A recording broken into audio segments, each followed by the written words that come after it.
Over the next few minutes, my job is to help you to get familiar with this interactive platform. On the top right-hand corner of your screen, you'll see a speech bubble. Click this and you can use the white dot to toggle between chat and the Q&A. And to check that's working, please do go ahead and send something into the chat, say hello to me, and do let me know how you're doing. And then to enter a question, use the same white dot to toggle back to questions. Andrew and I will be answering some of your questions during the Q&A at the end. So during the course of the session, we are going to be asking your opinion on a number of topics using voting and our digital discussion tool. So let's kick off with a question now. You'll see that the question has now appeared on the left-hand side of your screen. In one word, what are you looking forward to the most about events in 2022? Thank you for submitting all of your words. We've set this activity up so you can see, as an individual, only your ideas on the left-hand plane. But here on the webcast, you can see a word cloud building from all of the ideas submitted by you. I'm going to ask the team to pause the word cloud for us now so we can see the most popular ideas. I guess in the last 18 months, it's been a bit of a challenge for us learning new tools, learning new ways to communicate with each other. It's been more virtual. I'm going to pass to Joe now. Joe, you've got a good brainstorming session coming up, so get your fingers ready, guys, and start putting some input in a minute. Thank you, Andrew. So we've heard a bit from Andrew about virtual events and how we should be thinking about making the events we run more sustainable. So we want to get your thoughts on this via the platform. The question I'm going to ask you is this: what is stopping you from making events more sustainable in 2022? I'm going to give you a couple of minutes to have a think and enter your ideas as short sentences so we have something meaningful to work with. So please go ahead and submit your ideas. I'll be with you in a minute or so. Okay, great. So we've got lots of ideas coming in. So what we're going to do next is to prioritize the list. So I'm now going to give you a minute or so to read through the ideas and using the heart icon, like the top 3 to 5 ideas that most resonate with you. So for the last step in this process, I'm going to ask the team to show the top 5 ideas. So what we can see is that the question has changed very slightly. So as a final step, what I'm going to ask you to do now is spend a couple of minutes entering any ideas you may have about overcoming some of these challenges. So to do that, enter your comments clicking the speech bubble next to the challenge on the left.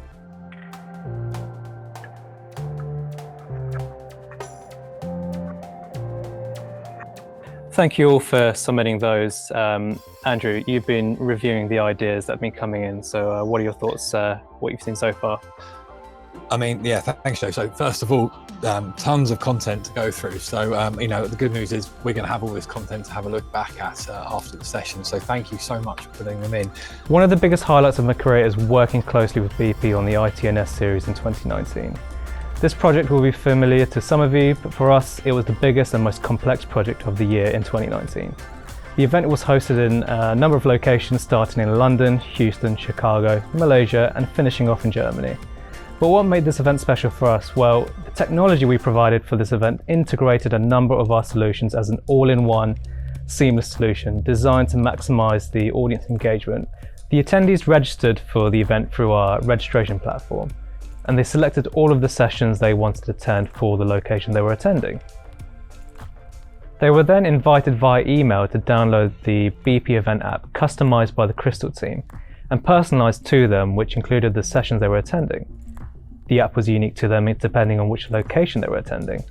When they arrived at the venue, they were provided with a personalized smart wearable badge, which was also linked to the event app. The unique element of the badge is they could network and exchange contact details with other attendees with just a tap of both badges. Attendee 1 taps the badge of attendee 2. This is essentially a digital exchange of contact details which is displayed on a special personalized timeline integrated into the event app. So each individual could see everyone they had spoken to or connected with. In the event app, as well as integrating our unique timeline for contact exchanges, we also integrated Vvox or My Event Poll, which can be used for live Q&A and live polling for small or large meetings. So you can see the variety of technology that's involved for an event with such complexity. Plus there was a social feed for attendees to contribute towards by uploading photos and selfies, which added so much more fun to the event. I think what we'll do now is we're actually going to take a question from the audience. So what we've actually done is we brought Laura into the webcast. I believe we've got Laura now behind us. Great session, guys. So thank you so much.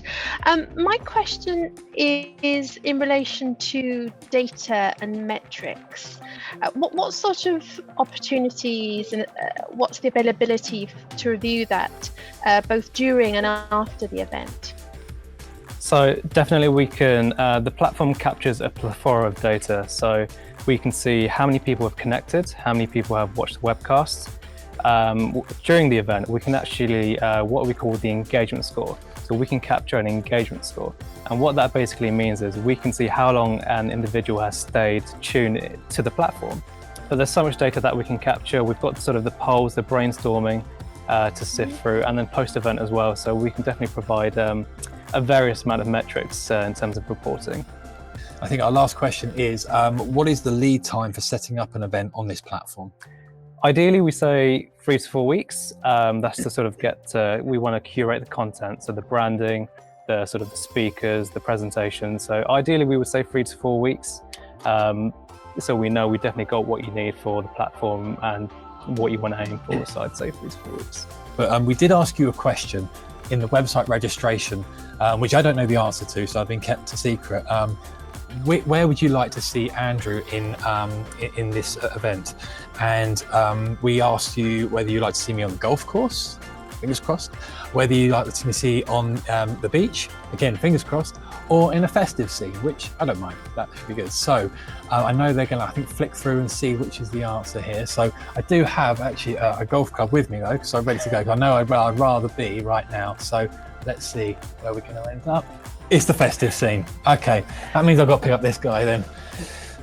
So thank you very much for answering that. But on a serious note, what this really means is that you guys can do whatever you want to do with this screen, and you can put them on a BP site, a rig, in an office, and have a good play around with it. And sort of your imagination is the thing that really is going to stop you from doing it. Thank you very much. Thank you to Joe for co-presenting today. Awesome effort. And everybody who's behind the desk here who you can't see, thank you. Thank you to Crystal Interactive for putting this on, supporting, coaching me through how to use this thing, to Olaf the Snowman, and to many others. But thank you to you as well for participating, so actively engaging with it. That's brilliant to see, and hopefully it's just sparking a bit of thought onto what you may be able to do for your next event. Me and Joe, thank you very, very much.